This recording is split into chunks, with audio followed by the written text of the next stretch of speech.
पाककलेमध्ये तुमचं खूप खूप खूप मनापासून स्वागत। मुलांचा शाळेचा डब्बा असो किंवा नाश्ता, मुलांना आपण नेहमीच हेल्दी देण्याचा प्रयत्न करत असतो, पण मुलांना मात्र टिफिनमध्ये काही चटपटीत हवं असतं। भाजी पोळी तर नेण्याचा कंटाळा येत असतो, पण आपण मात्र वेगवेगळे असे पदार्थ करून लहान मुलांना भाजी पोळी नक्कीच खाऊ घालू शकतो।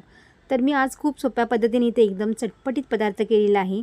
मळलेल्या कणकेपासून आपण मुलांना आवडेल असाच पदार्थ आपण आज करणार आहोत आणि तो हेल्दीसुद्धा आहे आणि टेस्टीसुद्धा आहे। माझी गॅरंटी आहे असा जर टिफिनला तुम्ही मुलांना दिलात ना तर टिफिन संपूनच मुलं घरी येतील। तर चला मग जास्तीचा वेळ न दवडता आपण लगेच रेसिपीला सुरुवात करूया।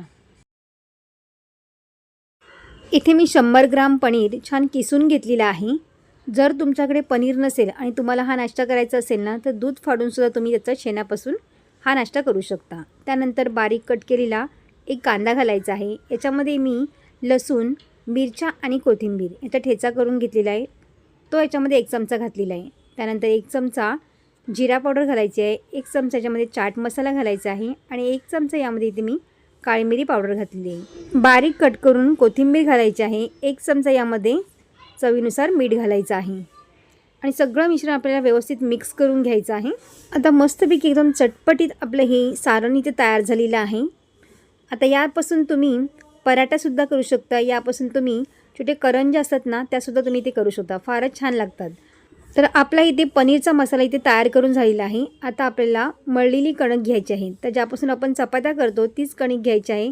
त्यापासून आपल्याला पोळी लाटून घ्यायची आहे, अगदी पातळ पोळी आपल्याला इथे लाटून घ्यायची आहे आणि त्यानंतर आपल्याला ही पोळी छान पातळ लाटल्यानंतर आपल्याला शेकून घ्यायची आहे। तर दोन्ही साईडून आपल्याला छान शेकून घ्यायची आहे।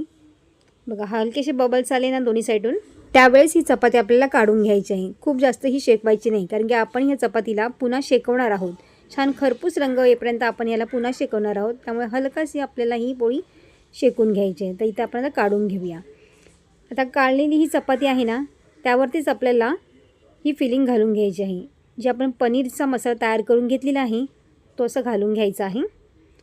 तुम्हाला कमी जास्त ज्या पद्धतीने आवडत असेल ना त्या पद्धतीने असं लावून घ्यायचं आहे। एका साईडलाच आपल्याला ही चपातीला लावून घ्यायचं आहे। बघा मी अर्ध्या चपातीला छान असं फिलिंग लावून घेतलेलं आहे। त्याचबरोबर इथे मी टोमॅटोसुद्धा मी इथे घालते आणि मुलं पालक खात नाहीत, त्यामुळे मुलांच्या पोटात पालक जावा यासाठी इथे आपण पालकसुद्धा घालणार आहोत। तर पालकची पाने आपल्याला 3 ते 4 पालकची पानं याच्यामध्ये घालायची आहे आणि मुलांना आवडतो म्हणून यावरती आपण मस्तपैकी चीजसुद्धा घालायचं आहे। तर मी माझ्याकडे चीज स्लाईस होते, तर अशा पद्धतीने चीज मी सगळ्या पोळीला असं कट करून घातलेलं आहे आणि वरून अशी पोळी आपल्याला दुमडून घ्यायची आहे आणि चपातीवरती छानपैकी असं स्प्रेड करून घ्यायचं आहे, छान दाबून घ्यायचं आहे।